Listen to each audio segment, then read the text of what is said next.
Hello everyone. So I thought I would take a moment to talk about a couple of different things. We're going to talk about cables. And I hate to say cables for dummies, but cables for the non-technical. How about that? All right. This particular piece, some of you are local, so you know exactly what this is. This is the Row cardigan. It's a knit-along at my local yarn store, and freely admit that I am already breaking several of the rules, and I am working on the back instead of one of the fronts, which is where they've started their knit-along, but the pattern starts on the back, and I prefer to do the larger piece first. I want to talk a little bit about how you can change a pattern where you like the stitch pattern, but you may not like the overall feel of the piece. This one is a really good example of that, and if I boot up my tablet here, I can show you. The Row cardigan is just that. It is this heavily cabled, big ribbing, shawl-collared cardigan. And it is by Michelle Wang. Now, it really is a lovely, lovely piece. I'm not going to say that it isn't. However, it is not quite my style. All right. This is actually quite long. And on the model, it does not look as long as it actually is. Because if I pull up the schematic here, the schematic tells me that the smallest size is 12 3/4 inches from the underarm to the ribbing, 5 inches on the ribbing. So you're looking at 17 3/4 inches from underarm to hem. And then your sleeve depth is 8 inches. So you're looking at almost a 25-inch sweater. Now, I'm fairly tall, almost 6 foot tall. My center back is only 21 inches, and that takes it slightly past my bum. If I were making this to the dimensions that it states, this would go to the top or slightly lower than the top of my thigh. Now, in a sweater or a tunic, I might be down with that, because it would be something great to wear with leggings and not have to worry about people looking at the exact shape of my bum or how much cellulite I have in my thighs. For a cardigan, for me, that feels frumpy, okay? It's big, it's baggy, it's oversized, and that's just not my personal style. So I chose to do a couple of things. I chose to shorten the length. All right, I measured from the top of my waistband in my comfy jeans up to my underarm, and I got 12 inches. So I'm going to make my body 12 inches total, not 17 3/4. I'm going to do 12 inches from the bottom of my ribbing to my underarm and then start the underarm shaping. The other thing that this calls for is, I believe it's 6 inches of ease. Let's see. Let's find the sizing page. I really don't like the way that this pattern is set up. The information is kind of scattered all over the place. Sample shown is size 43.5 inches with 9 1/4 inches of ease. 9 1/4 inches of ease. That's a whole lot of ease. If you are a baby wearing mama, this is the perfect cardigan for you. Because that's you, a baby, and a carrier with no problems.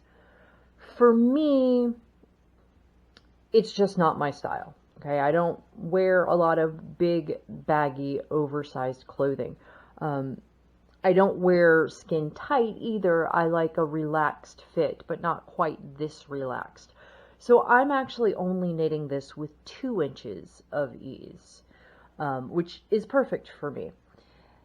There's also no closure system on this cardigan. It's just meant to be worn open.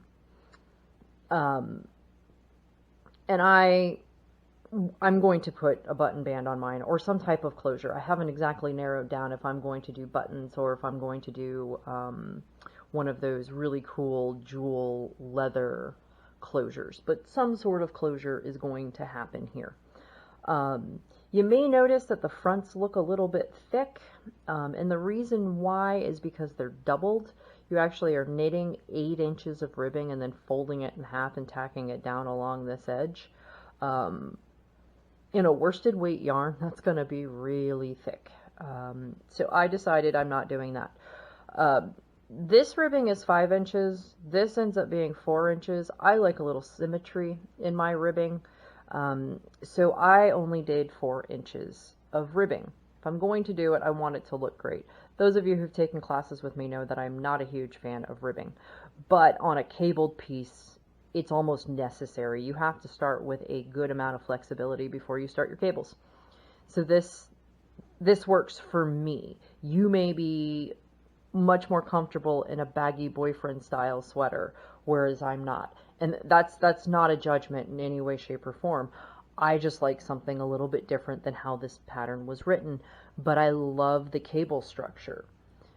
So I'm following the pattern, but I'm kind of making my own adjustments as I go. And those are things that you can do. You may look at a pattern and go, man, I really love that stitch pattern, but I'd want it to be longer, or I'd want more ribbing, or I'd want no ribbing.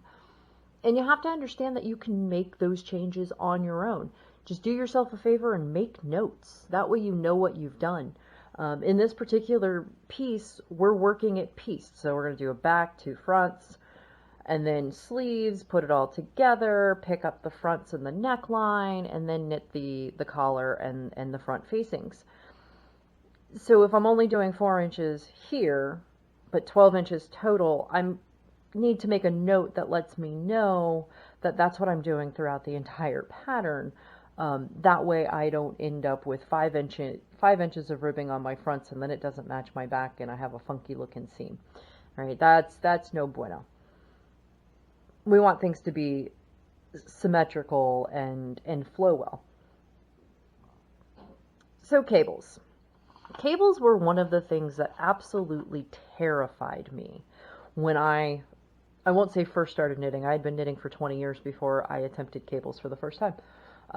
So they were kind of one of those things where I would just look at it and go, oh my gosh, that's so hard, without ever sitting down and looking at a pattern. I would see these gorgeous fisherman sweaters or Aran sweaters as they're called and just think, that is not a skill I'm ever going to learn. And somebody sat me down and explained it to me in a very visual manner, and it made perfect sense. And from there on out, I gobbled up cable recipes, they kind of are, but cable patterns as quickly as I could. So I'd like to take the opportunity to pass that little bit of knowledge on to the masses, as it were. So cables, at their basic form, are knitting stitches out of order.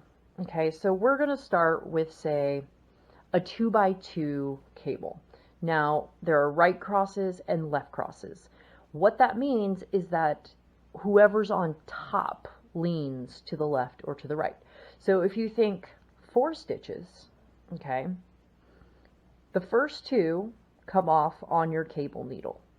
Now, if it's a left-leaning cable, they stay on the front. And the reason why is because you're going to knit those second. So you knit these 2 first, and they come over here. And your second 2 go there. So that crosses to the left. If you're doing a right cross, your first 2 stitches come off. They hang out on your cable needle on the back. You knit these 2 stitches, which puts them over here, and then your second 2 stitches off your cable needle, which makes this lean to the right. Now that's basic, okay? That is easy basic. You're going to find cables that use different amounts of stitches. You may have a 2-4 cross. Now a 2-4 cross is when you have 6 stitches. first two come off and hang to the back. You knit these 4, which puts them over here, and then you knit the other 2. Alternately, you may have a 4-2 cross. These 4 come off onto your cable needle. These 2 get knit first. Now these 4 hang to the front. You're always going to knit those 4 together, but you're rarely going to knit them from the back side because it's really, really difficult to do.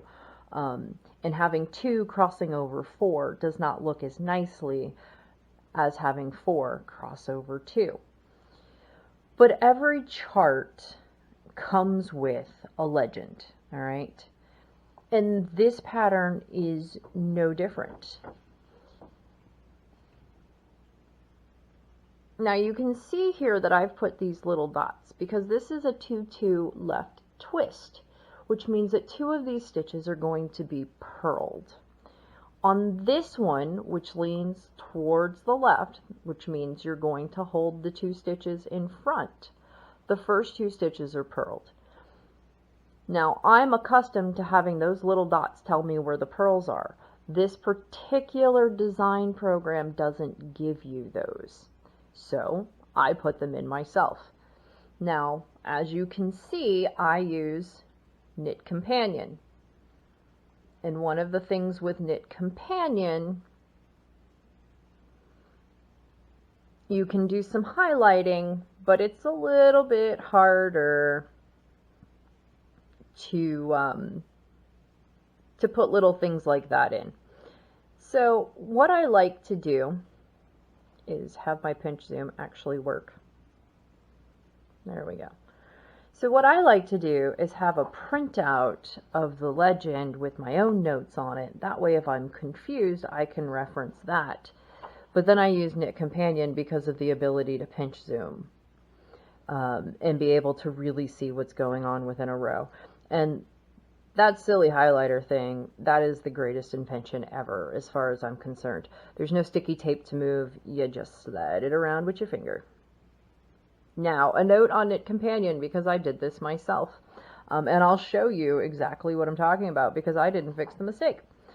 I have 2 panels here that are supposed to be exactly the same. So this one looks all nice and pretty. Look at that. Those crosses are gorgeous. And if we go to the other one, you're going to notice it's not quite as pretty. And my problem is right here. I was in the middle of a row down here, and I had to get up for something. So I set my knitting down and I walked away. And when I came back, I was in between these 2 charts. So I was moving into this chart. And I moved my little highlighter to what my row counter said, and I did that, and then I did the same thing over here. But what I didn't realize is that one of the cats had hit the row counter, so I wasn't actually knitting the right row. All right, so I didn't realize it until 2 rows later when I actually hit the row that I was actually on and realized that a mistake had been made. Now, a lot of people would rip this out and start all over. If I really wanted to, I can drop these cables down and fix them. But this is for me, okay? I spend all day, every day, creating perfect knits with no visual mistakes for clients. So when it comes to me, if I make a mistake, I'm going to leave it in there sometimes. This isn't drastic, and it shows people that even I make mistakes. And I don't mind having a mistake in my knitting. It's kind of the Buddhist mentality of if your projects are perfect, you're trying to rival Buddha. Now, I'm not a Buddhist, but I love the idea of that artists will purposely put a mistake in their pieces so as not to rival this entity, this higher being, the deity of your choosing, as it were. So I'll leave that there. I don't mind. It doesn't bother me that much. I can see it. I know it's there. Most people are not going to notice this. There's 1 or 2 girls at the shop who will point it out. And I don't mind that. I try to be pretty modest with my skill, and yep, I make mistakes too. So let's talk a little bit about what's actually going on here. So the whole thing starts with double moss stitch, and there's a selvage stitch on the edge. It's very, very hard to see because it doesn't look like much of a selvage stitch unless you turn it on edge. And the reason why it looks like that is because generally your purl stitch is a slightly different size than your knit stitch. So when you're knitting flat, your edge may look a little more bumpy than you expect it to. It looks almost like garter stitch with the way the bumps are, but I guarantee you that is actually stockinette. And then you've got double moss. All right, the easiest way to remember what's going on with your double moss is if you're on the right side, your stitch pattern changes, but if you're on the wrong side, you knit what you see. So if you're looking at a purl, then you purl. If you're looking at a knit, then you knit. When you flip it around to the right side, that's when you change it. So it changes every other row, but always on the right side. And if you can't remember which one's your right side and which one's your wrong side, and you're doing cables, the right side is the one that looks good. So the cables really perk. They really pop out of the fabric. And if you look on the wrong side, you can tell there's something going on here, but it's not quite as pretty as that. All right. These cables right here are 2-stitch cables. They are 1 by 1 right and left cross. There's a trick to do these. There's several tricks to do these. You know what? I'm going to show you how I do these because I do them a little funny. You'll see people drop one stitch off and then knit the next one. You can actually knit these on your needles and then move it and then take them off. I find that whenever I do that, I always end up with a purl stitch. I don't know why. I haven't taken the time to investigate my own mistakes, so I kind of do them slightly different. So what I'm going to do is knit to that section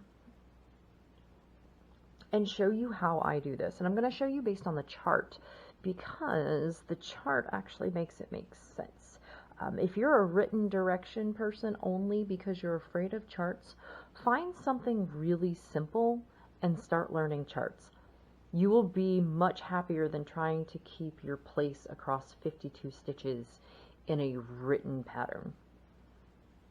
All right, so my first one's knit because I'm on the right side.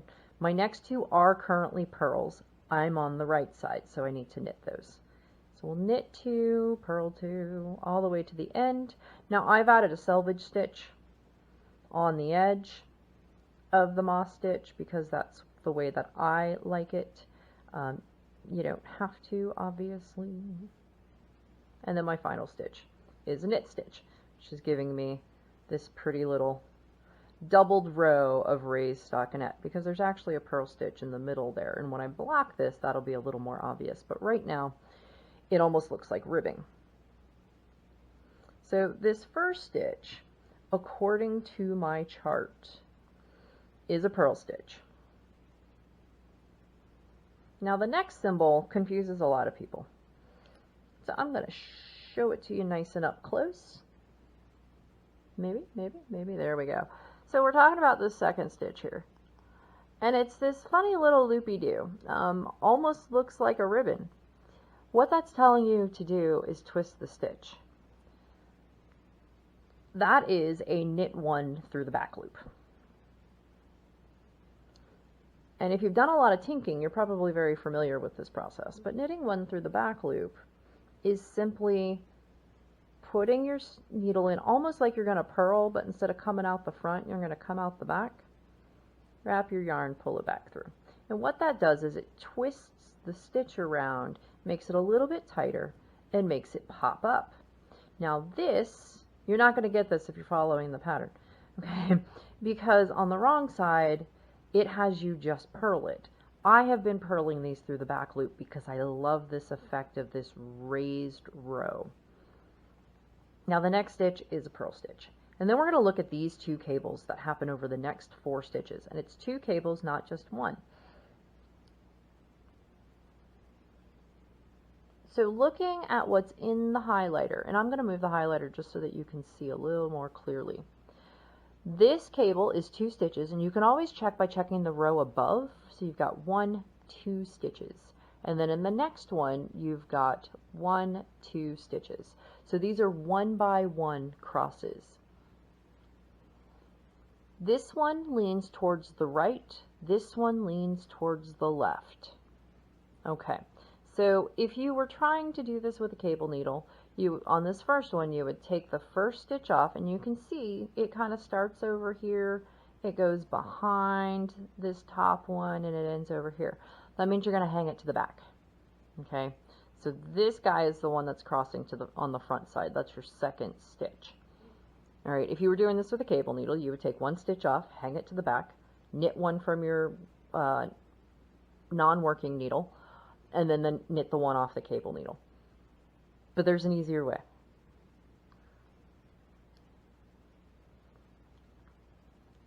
Okay, if you are twisting towards the right, okay, put your needle in like you're knitting 2 together. So you're picking up both of the stitches in question. Take them off onto your working needle and then put them back. What you've done is twisted these stitches. So now they're twisted. So this is the second stitch here, that's the first stitch over there, and it crosses to the back. So now all you have to do is knit them. But because you've twisted them, you need to untwist the twist within the individual stitch as you knit this. So if you're twisting from the front side, you want to knit these through the back. So 1, 2, and there you go, a pretty little twist. And it's very small, it's very micro, but it does create quite the interesting pattern. Now the other one twists to the left.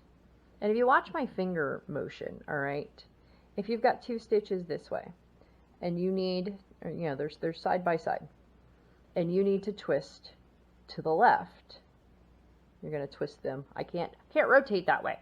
You're going to twist them this way. So this stitch becomes this stitch, and they're twisted around. If you're twisting the other way, where this stitch is crossing the front, you're going to pick your stitches up from the back side in the exact same manner. Now this is a little trickier. You gotta get up close on your needle tip, and I mean close. All right, I knit on my needle tips because I'm not afraid of them. So you're gonna take your working needle here and scoop behind. And I mean behind. You're going to the far side of the second stitch and picking both of them off. And then you can put them back on your left-hand needle, or your non-working needle, as it were.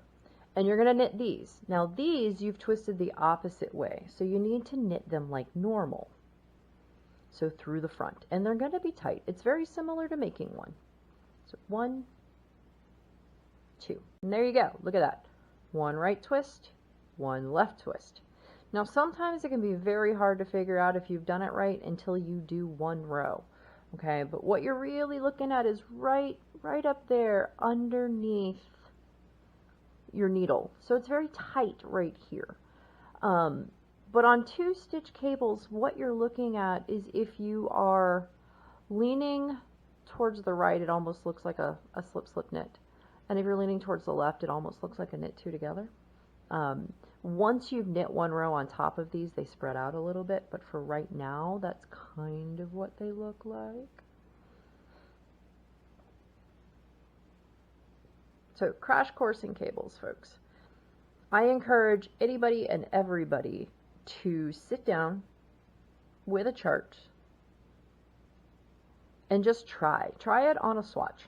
Swatches are your friends. None of us really like to make them. But it's the best place to make mistakes. And sometimes it's the best place to make mistakes on purpose.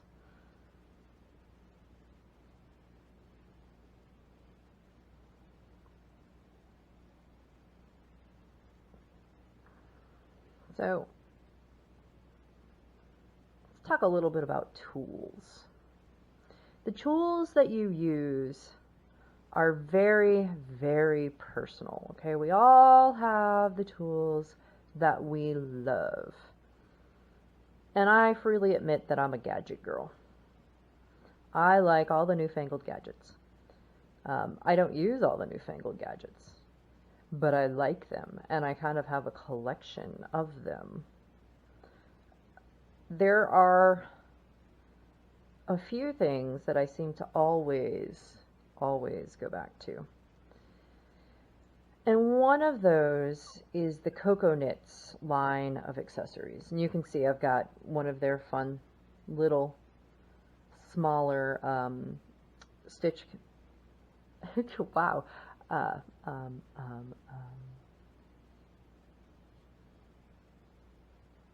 stitch markers. My brain kept saying stitch counter, and I know that wasn't right. I'm sorry. And those are pretty much the only thing that I use.